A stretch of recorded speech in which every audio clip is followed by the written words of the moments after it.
दूसरे की कमी कमजोरियों का वर्णन करने के बजाय गुण स्वरूप बनो, गुणों का ही वर्णन करो। आज हम एक कहानी बताते हैं आपको। सब बोलते हैं ना, जैसी करनी वैसी भरनी। अच्छा करते हैं तो होता ज़रूर अच्छा है। एक मास्टर जी थे और उनकी एक लड़की थी। परिवार में और कोई नहीं था। मास्टर जी ही कमाते थे और पूरा परिवार का खर्चा अच्छे से चल नहीं पाता था। और एक लड़का था, वो पढ़ने में बहुत अच्छा था, लेकिन उसके पास पैसा नहीं था ट्यूशन पढ़ने के लिए। तो मास्टर जी उसको फ्री में पढ़ाते थे। वो बच्चे को मास्टर जी फ्री में पढ़ाते थे। तो लैपटॉप पर पढ़ा रहे थे। क्या हुआ कि लाइट कट गई। लाइट नहीं कटी, वाईफाई का बिल पे नहीं हुआ था, कनेक्शन कट गया। अपनी बेटी से बोले कि बेटा वाईफाई का कनेक्शन कट गया। तो बोले पिताजी, जब टाइम से आप बिल नहीं भरोगे तो क्या होगा। ट्यूशन भी पढ़ा रहे हो तो फ्री में पढ़ा रहे हो। वो बच्चे को संकोच आया, लेकिन वो बोले कि मास्टर जी बोले कि कोई बात नहीं बेटा, मैं तेरे को ऐसे ही पढ़ाता हूँ।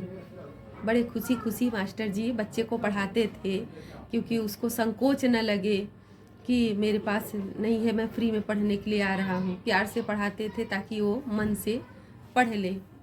देखो, सरस्वती की कीमत वही करता है ना जिसको मिली रहती है, जिसको मिली रहती है, या तो जिसको पाने का कोई रास्ता नहीं रहता, जिसके पास कुछ जैसे कोई सपोर्ट करने वाला नहीं रहता, जिसके पास पैसा नहीं रहता। पढ़ने का उसको बड़ा इंटरेस्ट होता है। ये हमसे अच्छी तरह और कौन समझ सकता है। वो लड़के को बहुत ही इंटरेस्ट था पढ़ने का। तो फिर वो बड़ा हो गया, कुछ टाइम पढ़ा, बड़ा हो गया, कहीं मतलब आगे की पढ़ाई करने चले गया। और कुछ सालों के बाद मास्टर जी को हार्ट अटैक आया। और वो लड़की थी उनकी, वो लड़की शादी नहीं की थी। वो शादी करके चली जाएगी तो पापा को कौन देखेगा, तो लड़की ही थी। फिर हार्ट अटैक आया तो लेके वो हॉस्पिटल में गई लड़की।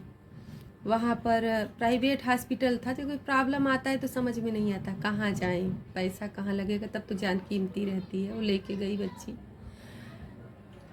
प्राइवेट हॉस्पिटल था, बहुत ज़्यादा खर्चा आ रहा था। उसका बाप अभी हुआ, एंजियोग्राफी हुआ, बच्चा ठीक हो, उनके पिताजी ठीक हो गए। वो बोलते कि बेटा इतना पैसा कहाँ से आएगा, पैसा तो बहुत लगा होगा, प्राइवेट है। तो बोलती है पापा आप चिंता क्यों कर रहे हो, मैं हूँ ना। वो लड़की जहाँ भी फ़ोन करती उसको सब फ़ोन कैंसिल कर देते। देखो, जब ये बिगड़ा दिन रहता है ना तो बहुत व्यवहार बहुत कम लोग करते हैं कि कहीं कुछ मांग न ले।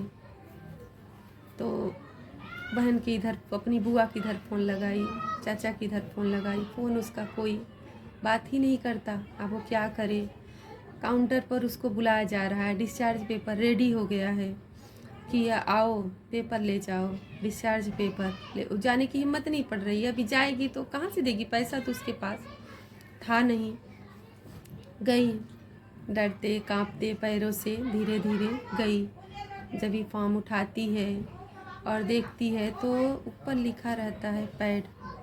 तो 5 लाख का पूरा खर्चा रहता है। बेचारी किनारी सुन्न हो जाती है और देखती है तो नीचे लिखा रहता है paid, bill paid, tuition fees. तो वो डॉक्टर सामने खड़ा रहता है। डॉक्टर मास्क हटाता है। जिसको हार्ट अटैक आया रहता है, चाचा बोलते हैं अविनाश।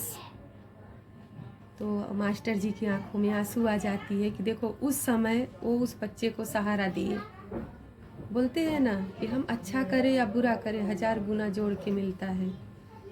तो मास्टर जी को 1000 गुना जोड़, 1000 से ज़्यादा ही जोड़ के मिला, क्योंकि 5 लाख आया था खर्चा उनके ऑपरेशन का। और वो बच्चा जो ट्यूशन पढ़ाते थे वही वो बच्चा था जो कि अब डॉक्टर बन चुका था। तो कभी ना निस्वार्थ सेवा भी कर लेनी चाहिए, जिसकी गवाही सिर्फ ऊपर वाला देता है। जब वो देता है ना तो पूरे हिसाब किताब के साथ देता है।